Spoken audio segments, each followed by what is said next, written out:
7,000 మంది ఉన్నారు. 3 and above 62 లక్షలు ఉన్నారు.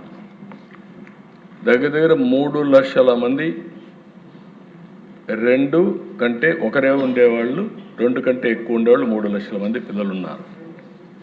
ఇప్పుడు మంది 1.5% TFR, దాన్ని 2.1కి తీసుకెళ్ళాలి. ఛాలెంజ్ అంతా ఎకానమీ అభివృద్ధి అవుతూ ఉంది.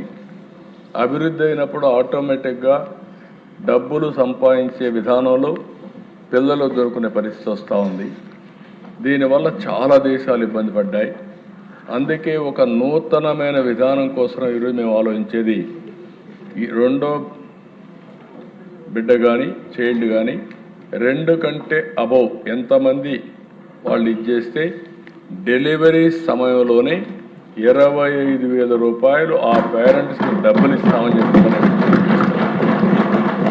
ఇది ఒక పెద్ద గేమ్ చేంజర్గా తయారవుతుంది. దీన్ని మనం చేయగలిగితే చాలా వరకు ఉపయోగపడుతుంది. ఇంకొక పక్కన ఇది కాకుండా మీరందరూ ఆలోచించినప్పుడు ఎవరైతే గవర్నమెంట్లో పనిచేసే వాళ్ళందరికీ భార్య భర్త ఈక్వల్ పేరెంటింగ్ అది చేయాలనుకున్నప్పుడు మగవాళ్ళకు కూడా రెండో బిడ్డ అయితే 1 నెల అదనంగా పేరెంటింగ్ కోసం లీవ్ గ్రాంట్ చేస్తాం.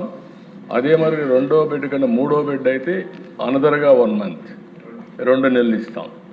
అంటే 1 ఇయర్ ఉండేది 1 మంత్ ఎక్కువగా ఇచ్చి దీనికి ప్రోత్సహిస్తామని చెప్పి కూడా నేను మీకు తెలియజేస్తున్నా. ఇది ఓవరాల్గా మీరు చూసినప్పుడు ఈ పాలసీలో ఈరోజు IVF support for fertility through government హాస్పిటల్స్లో పెడతాం. బెస్ట్ ప్రైవేట్ హాస్పిటల్ ఎట్లా చేస్తున్నారో అవన్నీ కూడా ఎక్కడ మిస్యూజ్ చేయకుండా అది చేసే పరిస్థితికి వస్తాం. ఇంకొక పక్కన Suraksha health comprehensive household health insurance తీసుకొస్తాం. ఎట్లా ఇప్పుడు 2,50,000 రూపాయలు యూనివర్సల్ హెల్త్ ఉంది. దీనికి అవసరమైతే ప్రత్యేకంగా తీసుకురాలు కూడా తీసుకొస్తాం. వెల్నెస్ లీవ్ ఒకటి నేను చెప్పాను, రిటైర్మెంట్ ఎంప్లాయీస్కి అందరికి ఇచ్చి ఒక 50,000 ఖర్చు పెట్టి ప్రివెంటివ్ హెల్త్ అవేర్నెస్ తీసుకొచ్చి వాళ్ళ సర్వీస్ కూడా ఉపయోగించుకుంటాం. ఇది ఓవరాల్గా ఇది ఒక పాలసీ కింద తీసుకొని ఈరోజు ఇవన్నీ కూడా డిబేట్ చేయాలని చెప్పి నేను మిమ్మల్ని కోరుతున్నా. దీనిపైన ఒక డాక్యుమెంట్ కూడా తయారు చేశాం.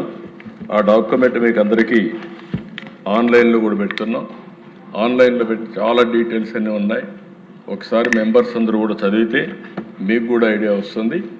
అవసరమైతే ఈ నెలంతా మీ నియోజకవర్గాల్లో ఒక మీటింగ్ ఒకటి పెట్టి ఇప్పుడు ఉండేది ఏమన్నా ఇచ్చాం, భవిష్యత్తులో ఏమి ఇవ్వాలో మీరు చెప్తే ఇంకా మార్పులు ఏమైనా తీసుకొచ్చి అవన్నీ కూడా ఇంటిగ్రేట్ చేసి బై మంత్ ఎండ్ ఒక పాలసీ తీసుకొస్తాం. ఏప్రిల్ 1 నుంచి దీన్ని అమలు చేస్తామని చెప్పి నేను మీకు తెలియజేస్తున్నా. ఇండియాలో ఫస్ట్ టైం ఆ రోజు పాపులేషన్ పాలసీ ఫ్యామిలీ ప్లానింగ్ దానిపైన 97లో మనం తీసుకొస్తే దేశంలో 2000 సంవత్సరంలో పాపులేషన్ పాలసీ తీసుకొచ్చారు. మళ్ళీ తొందరలో మనం పాపులేషన్ మేనేజ్మెంట్ తీసుకొస్తాం అనుకోలేదు. అంత మునిపే 94లోనే 2 కంటే ఎక్కువ పిల్లలుంటే